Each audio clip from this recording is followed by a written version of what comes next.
দিন দিদি, আমাকে দিন। তা মেয়ে, তোমার নাম কি? আমার নাম শান্তিপ্রিয়া বন্দ্যোপাধ্যায়। তা তুমি কি করো মা? আমি পড়াশোনা শেষ করে এখন আমি বাড়িতেই থাকি। আরে দিদি, কি বলবো, আমার মেয়ের যেমন নাম ঠিক তেমন স্বভাব, একেবারে শান্ত। ও এখনকার ছেলে মেয়েদের মতন একদম নয়, একদমই বাইরে ঘোরাফেরা করা একদম পছন্দ করে না।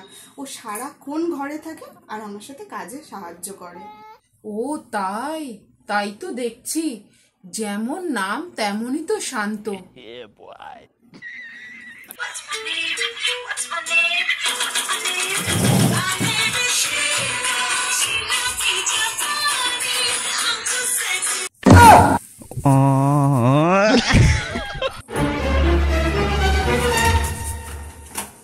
Okay.